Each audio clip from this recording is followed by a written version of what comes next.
संसार के लिए आभूषण के समान था। उसके मनोहर दृश्य को देखकर शिल्पी विश्वकर्मा भी सर झुका लेते थे। उस नगर के राजा का नाम भी मंगल था।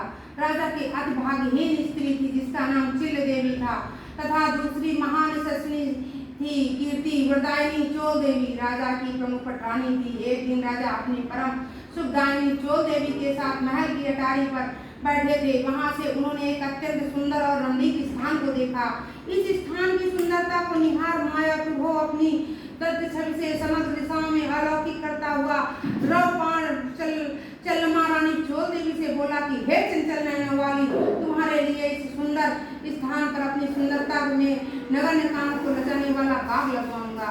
चोल देवी के अत्युत्तम कहने पर राजा ने उस स्थान पर एक बगीचा लगवा दिया। जिस समय वह उद्यान नाना प्रकार के वृक्ष लताओं से संपन्न हो फैलने लगा तथा अनेकानेक पक्षियों के कलरों से गीत से युक्त हुआ, भाग्यवश एक दिन उस बाग में एक भयंकर बारान ने प्रवेश किया।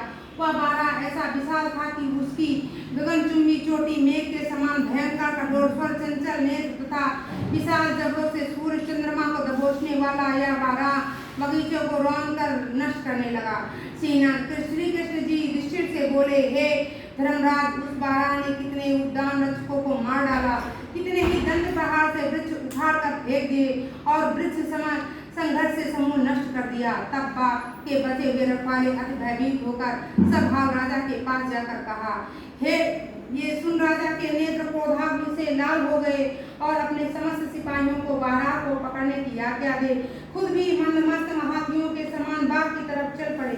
अश्वों का विशाल दल स्वरूपी वस्त्र रूपी पृथ्वी को रौंद तथा रथों के प्रबल वेग से समस्त पर्वतों को प्रकंपित करता हुआ अपने पैदल सिपाहियों के द्वारा राजा ने घेर लिया तथा अत्यंत गंभीर स्वर में सभी सिपाहियों को अवगत कराया कि जिसके सामने से बारह भाग कर दूसरे वन में गया तो उसका सिर शत्रु की हाथ काट डालूंगा। भीमा नहीं दिया उनके को।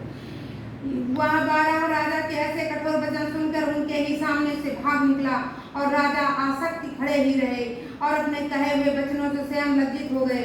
तुरंत घोड़े पर चढ़कर पीछा किया और एक जंगल में जिसके अंदर बाघ सिंह आदि हिंसक जीव रहते थे वहां जा पहुंचे। तमाल ताल अर्जुन आदि अनेक वृक्ष तथा झींगरों के स्वरों से शब्दायमान भीड़ों में राजा उस सुअर को खोजने लगा। खोजते खोजते कुछ समय के बाद जब सुअर राजा के सामने आया तब राजा ने ऐसा बाण मारा कि जैसे हरि ने वज्र के द्वारा पर्वत के शिखर तोड़ डाले थे, उसी तरह से राजा ने सुअर को मार डाला।